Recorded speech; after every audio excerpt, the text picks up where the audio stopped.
Hello दोस्तों, नमस्कार। मैं आपसे एक पाल आपका स्वागत करता हूं आपके अपने YouTube चैनल पर। आशा करता हूं कि आप सभी स्वस्थ होंगे, मस्त होंगे और अपने बोर्ड के एग्जाम की तैयारी में लग गए होंगे। और आज हम एक छोटा सा टेस्ट पेपर लेकर आए हुए हैं कक्षा 10 के विषय विज्ञान से, जिसमें आपको पूरे के पूरे एकदम यूपी बोर्ड की परीक्षा की तरह क्वेश्चन दिए गए हैं। आपको क्वेश्चन को रीड करना है, पढ़ना है और उनके उत्तर आपको स्वयं देना है। ठीक है, इसमें आप इसे प्रैक्टिस सेट भी समझ सकते हैं। इससे आपका ये पता चल सकता है कि आपकी तैयारी कैसी चल रही है। इसको आप लोग एक बार देखिए और क्वेश्चन को समझने की कोशिश कीजिए।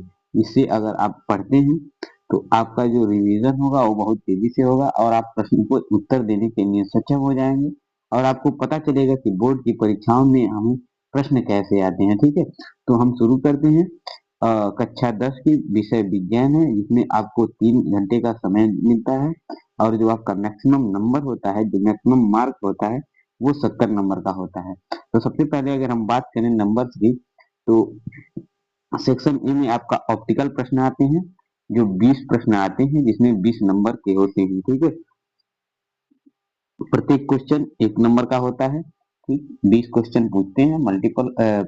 इसमें ऑप्शनल होता है, ऑप्शन आपको चुनना होता है कि कौन सा ऑप्शन सही है। और इसमें आपको OMR शीट आता है, उसमें आपको आंसर भरना होता है। तो आइए देखते हैं प्रश्नों को। और उसके बाद सेक्शन जो बी होता है, यहाँ हम देखेंगे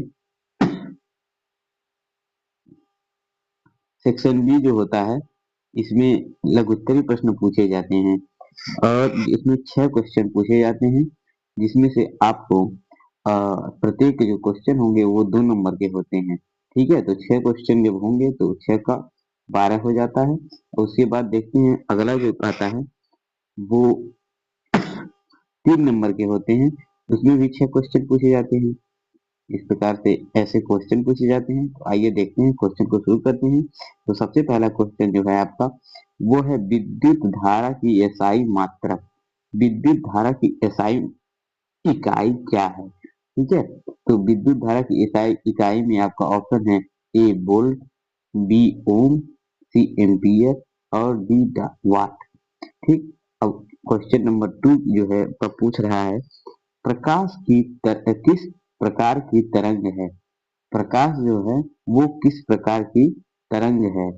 पहला जो ऑप्शन है ए अनुदैर्घ्य, बी अनुप्रस्थ, सी यांत्रिक और डी ध्वनि। इसमें से आपको जो सही आंसर है उसको चुनना है और आपकी अपनी OMR शीट पे A, B, C और D करके ऑप्शन होता है। तो जो सही होगा उसको आप रेड या ब्लू पेन से भर सकते हैं। उसके बाद आपका आता है question number third. Question number 3, pH is greater than 7 किसका संकेत है? ठीक है, पीएच जो 7 से अधिक है कम होता है और 7 अधिक होता है, किसका संकेत है? यानी कि 7 के ऊपर जब पीएच जाता है तो वो क्षार कहलाएगा, अम्ल कहलाएगा, उदासीन होगा या लवण होगा।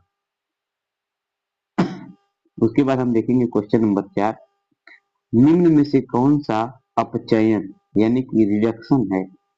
ऑक्सीजन का जुड़ना, हाइड्रोजन का हटना, सी इलेक्ट्रॉन का प्राप्त होना, डी ताप का निकलना।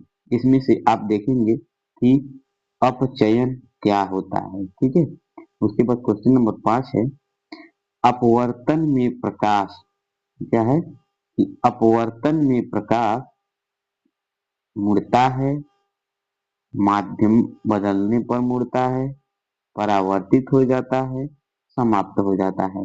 तो आपको ये बताना है कि अपवर्तन के समय प्रकाश क्या करता है, प्रकाश की दिशा क्या होती है, प्रकाश क्या मुड़ जाता है या माध्यम बदलने पर मुड़ता है, परावर्तित हो जाता है या समाप्त हो जाता है।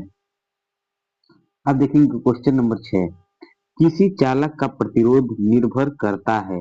किसी चालक का प्रतिरोध क्या निर्भर करता है? द्रव्यमान पर निर्भर करता है, लंबाई पर निर्भर करता है, वेग पर या बल पर। उसके बाद देखेंगे क्वेश्चन नंबर 7, डीएनए डीएनए का पूरा नाम क्या होता है? डीएनए का पूरा नाम deoxy nucleus acid, deoxy ribo nucleic acid, deoxy nucleic acid, double nucleic acid. तो आपको इसमें से देखना है कि डीएनए का पूरा नाम क्या होता है। अगर आप लोगों ने पढ़ा होगा तो आपको पता होगा, ऑप्शन ए, ऑप्शन बी या ऑप्शन सी या डी, इसमें से कौन सा सही होगा आप कमेंट सेक्शन में जरूर बताएं। उसके बाद देखेंगे हम लोग क्वेश्चन नंबर 8। ध्वनि तरंग किस प्रकार की होती है? ध्वनि की जो तरंग होती है वो किस प्रकार की होती है? यांत्रिक होती है, अनुप्रस्थ होती है, सी विद्युत होती है, डी नाभिकीय होती है। उसके बाद हम देखेंगे क्वेश्चन नंबर 9। क्वेश्चन नंबर 9 जो दिया है, पौधों में भोजन किस प्रकार प्रक्रिया से बनता है? तो पौधों में भोजन किस प्रक्रिया से बनता है? श्वसन से, प्रजनन से, प्रकाश संश्लेषण से या संचरण से? उसके बाद देखेंगे क्वेश्चन नंबर 10। लाल रक्त, रक्त का लाल रंग किसके किससे होता है? रक्त का जो लाल होता है वो प्लाज्मा से होता है, हीमोग्लोबिन के कारण होता है, आरबीसी का आकार होता है या कार्बन डाइऑक्साइड के कारण होता है। ठीक है, अगर जानकारी है तो कमेंट सेक्शन में बता सकते हैं। उसके बाद हम देखेंगे क्वेश्चन नंबर 11। बिजली का व्यावसायिक इकाई है, वाट है, किलोवाट है, किलोवाट घंटा है या जूल है? बिजली का जो व्यावसायिक इकाई है वो क्या होता है? उसके बाद हम देखेंगे क्वेश्चन नंबर 12। रासायनिक अभिक्रिया में द्रव्यमान बढ़ता है, घटता है, समान हो जाता है, पता नहीं चलता है। तो रासायनिक अभिक्रिया में द्रव्यमान ए का औसतन होगा बढ़ता है, ऑप्शन बी है घटता है, ऑप्शन सी है समान हो जाता है या समान रहता है, ऑप्शन डी है पता ही नहीं चलता है। उसके बाद देखेंगे हम लोग क्वेश्चन नंबर 13। निम्न में से कौन सा एक खनिज अम्ल है? खनिज अम्ल के बारे में देखेंगे तो यहाँ देखेंगे ऑप्शन ए है एसिडिक एसिड, ऑप्शन बी है लैक्टिक एसिड, ऑप्शन सी है sulphuric acid and option D है लैक्टिक एसिड। तो आप लोग जरूर बताइए कि निम्न में से कौन सा एक खनिज अम्ल है। उसके बाद हम देखेंगे क्वेश्चन नंबर 14 यानी कि 14। यांत्रिक कोशिका को कहते हैं, यांत्रिक कोशिका को क्या कहते हैं? यांत्रिक कोशिका को न्यूट्रॉन कहते हैं, न्यूरॉन कहते हैं, न्यूक्लियस कहते हैं या प्लाज्मा कहते हैं। उसके बाद देखेंगे हम लोग परावर्तन का नियम किस पर लागू होता है? परावर्तन का नियम किस चीज पर लागू होता है? ऑप्शन ए केवल समतल दर्पण पर, ऑप्शन बी केवल अवतल दर्पण पर, ऑप्शन सी सभी दर्पणों पर, ऑप्शन डी केवल उत्तल दर्पण पर। तो आप लोगों को देखना है कि परावर्तन का नियम किस चीज पर निर्भर करता है, यानी कि किस पर निर्भर करता है। उसके बाद देखेंगे question number 16। Question number 16।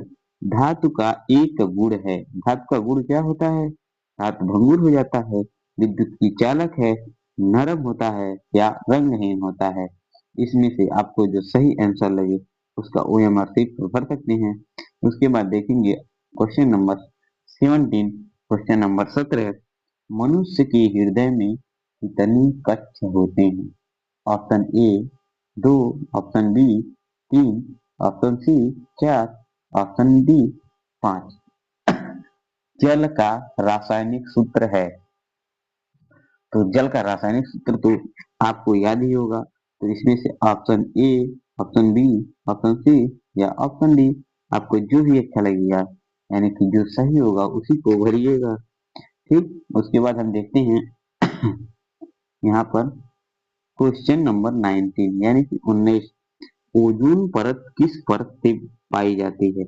Ozone परत जो है वो वायुमंडल के किस परत में पाई जाती है? क्षोभ मंडल में, समताप मंडल में, मध्यम मंडल में या बहिर्मंडल में? बहिर्मंडल में।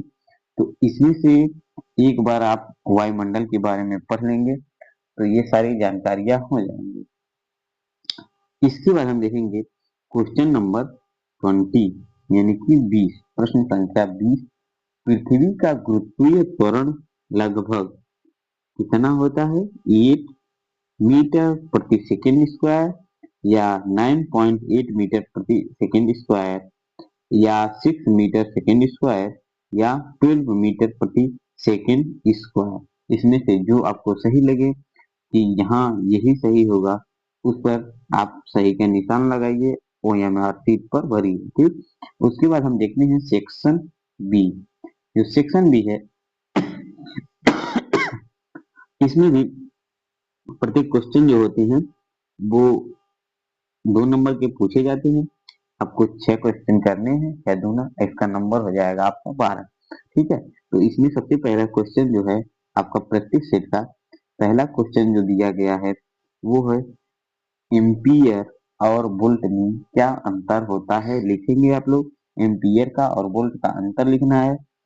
क्वेश्चन नंबर सेकंड जो दिया है, इसमें सेक्शन बी का या क्वेश्चन नंबर हम 22 भी कह सकते हैं, 22वां क्वेश्चन भी कह सकते हैं। परावर्तन के नियम समझाइए। परावर्तन का नियम के बारे में आपको लिखना है और समझाना है कि परावर्तन का नियम कैसे होता है। उसके बाद देखेंगे क्वेश्चन नंबर 23, एक अम्ल एवं एक क्षार का उदाहरण लिखकर समझाइए। यहाँ आपको एक अम्ल और एक क्षार का उदाहरण लिखकर समझाना है कि अम्ल क्या होता है और उसका उदाहरण लिख देना है, क्षार क्या होता है उसका उदाहरण लिख देना है। उसके बाद हम देखेंगे क्वेश्चन नंबर 24।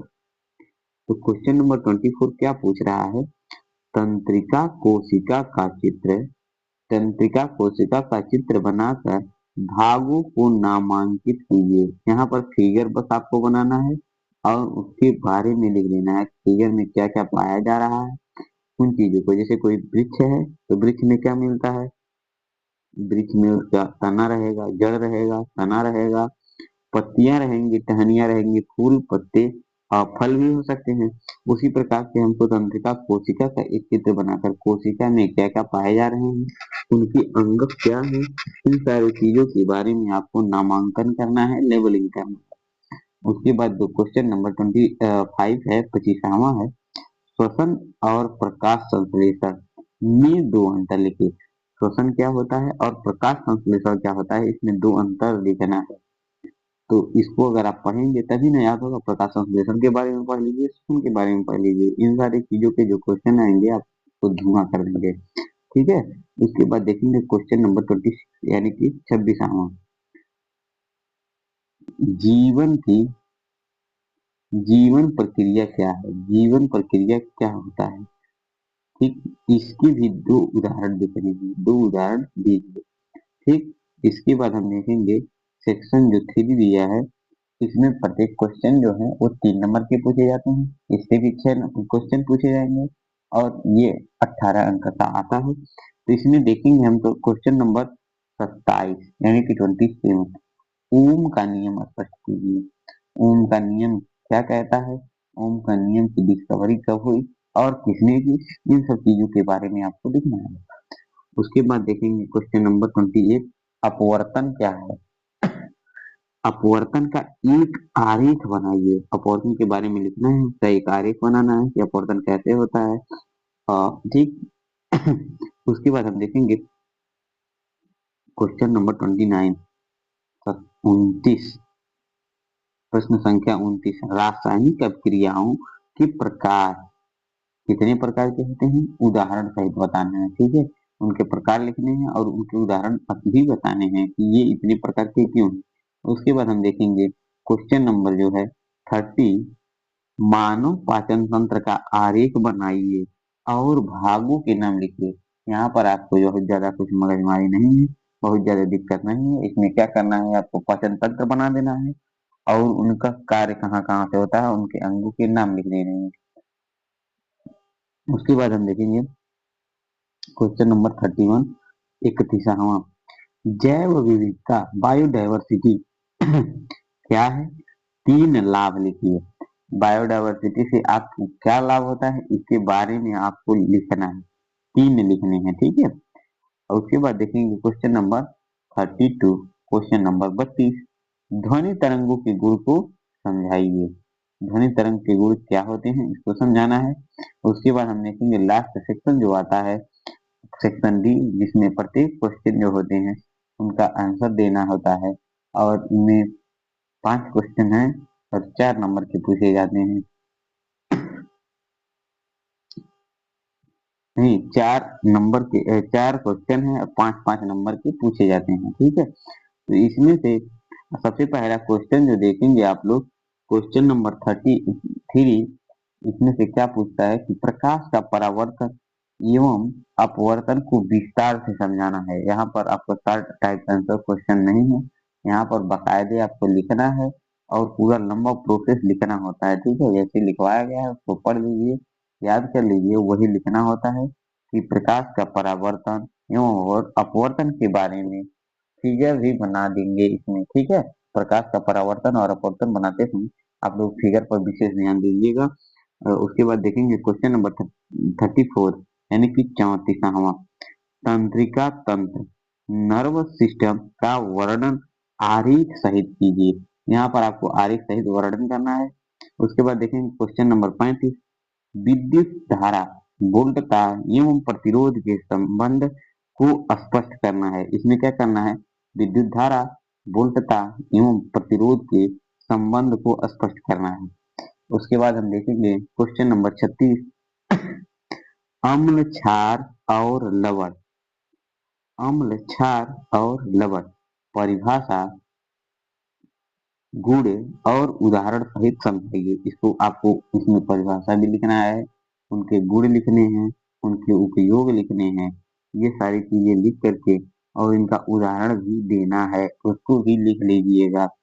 क्वेश्चन नंबर 37 और लास्ट क्वेश्चन जो है, इसमें पूछा गया है मानव हृदय की संरचना एवं कार्य का वर्णन कीजिए। जो हृदय है वो किस प्रकार से बना हुआ है, वो किस प्रकार से फंक्शन करता है और उसके कार्य कहाँ कहाँ होते हैं और ये किस प्रकार से कर पाता है, इन सारी चीजों का वर्णन कीजिए और उसमें लिखिए बकायदा। एक एक चित्र बनाएंगे उसमें, उसके बाद उसको अच्छी तरह से लेबलिंग करेंगे और उसके बाद लिखना शुरू करेंगे। तो दोस्तों, आशा करता हूँ कि आपको बेहद आनंद आया होगा। ये अच्छी लगी है तो लाइक करेंगे, शेयर कर दीजिएगा और नेक्स्ट वीडियो में मिलते हैं। तब तक के लिए धन्यवाद। राम राम, नमस्कार।